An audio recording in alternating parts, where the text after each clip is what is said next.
Hello दोस्तों, राधे राधे। कैसे हो आप सभी? आशा करती हूँ आप सब ठीक होंगे। और आज मैं आपको सुना रही हूँ गणेश जी की खीर वाली कहानी, क्योंकि यह एक गणेश जी की कथा है जो बहुत प्रचलित है। हमेशा से व्रत उपवास के समय कहीं सुनी जाती है। विनायक कथा के रूप में इसे ज़्यादा जाना जाता है। एक बार गणेश जी ने पृथ्वी के मनुष्यों की परीक्षा लेने का विचार किया। वे अपना रूप बदलकर पृथ्वी पर घूमने लगे। उन्होंने एक बालक का रूप बना लिया। एक हाथ में चम्मच और उसमें दूध ले लिया और दूसरे हाथ में एक चुटकी चावल ले लिए। गली गली घूमने लगे, साथ ही साथ आवाज लगाते चल रहे थे, कोई मेरे लिए खीर बना दे, कोई मेरे लिए खीर बना दे। लेकिन लोग उन पर हंस रहे थे, कोई भी उन पर ध्यान नहीं दे रहा था। और वे एक गांव से दूसरे गांव इसी तरह चक्कर लगाते हुए आवाज लगा रहे थे कि कोई मेरी खीर बना दे, कोई मेरी खीर बना दे। लेकिन उनकी खीर बनाने के लिए कोई तैयार नहीं हुआ और सुबह से शाम हो गई। एक बुढ़िया शाम के वक्त अपनी झोपड़ी के बाहर बैठी हुई थी। तभी गणेश जी वहां से आवाज लगाते हुए निकले कि कोई मेरी खीर बना दे, कोई मेरी खीर बना दे। बुढ़िया को बच्चे पर दया आ गई कि देखो कितना घूम रहा है, कोई भी उसका मन रखने के लिए उसने कहा कि ला मैं तेरी खीर बना देती हूँ। गणेश जी ने कहा, माई अपने घर में से दूध और चावल लेने के लिए बर्तन ले आओ।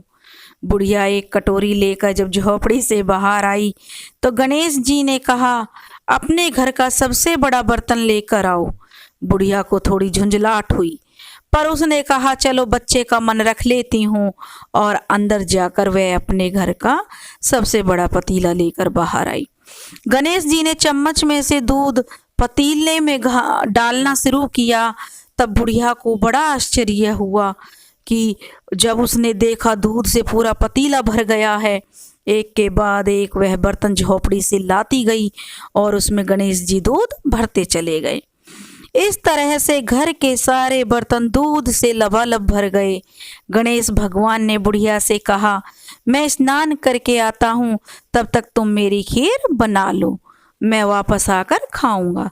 बुढ़िया ने पूछा, मैं इतनी सारी खीर का क्या करूंगी? इस पर गणपति जी बोले, सारे गांव को दावत दे दो। बुढ़िया ने बड़े प्यार से मन लगाकर खीर बनाई। खीर की भीनी भीनी मीठी मीठी खुशबू चारों ओर फैल गई। खीर बनाने के बाद वह घर में जाकर खीर खाने का न्योता देने लगी। घर घर जाकर खीर खाने का न्योता देने लगी। लोग उस पर हंस रहे थे कि कल तक तो बुढ़िया के घर में खाने को एक दाना नहीं था और आज यह पूरे गांव को न्योता दे रही है। लेकिन बुढ़िया के घर में लोग इकट्ठा होने लगे कि चलो जब न्योता दे रही है तो क्यों ना हम चलें। जब बुढ़िया की बहू को दावत की बात मालूम हुई तब वह सबसे पहले वहां पहुंच गई। उसने खीर से भरे पतीलों को जब देखा तो उसके मुंह में पानी आ गया। उसे बड़ी जोर से भूख लगी हुई थी। उसने एक कटोरी में खीर निकाली और दरवाजे के पीछे बैठकर खाने की तैयारी करने लगी।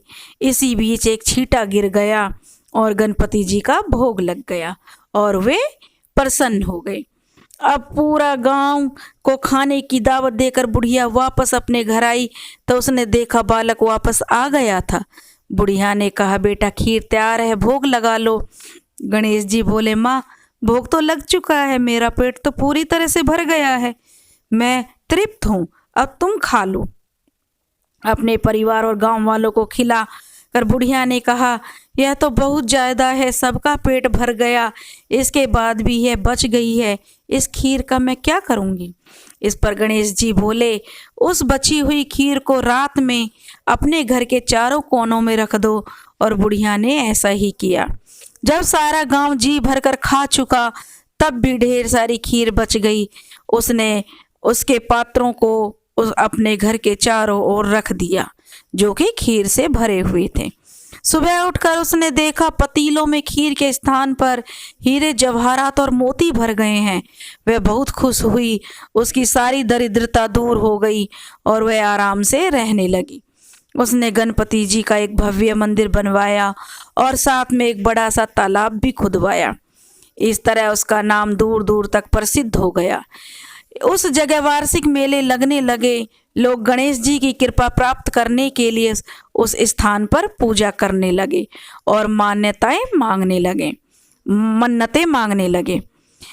गणेश जी सबकी मनोकामनाएं पूरी करने लगे। जैसे गणेश जी ने बुढ़िया की मनोकामना पूरी की, उसकी दरिद्रता दूर करी, ऐसे ही गणपति जी महाराज सबकी दरिद्रता दूर करना, सबकी मन्नतें पूरी करना। कहते सुनते हुंकारा भरते की बोलो गणपति जी महाराज की जय। अगर आपको मेरी कहानी पसंद आई हो तो प्लीज़ मेरे चैनल अपनी संस्कृति को लाइक करें और सब्सक्राइब करें।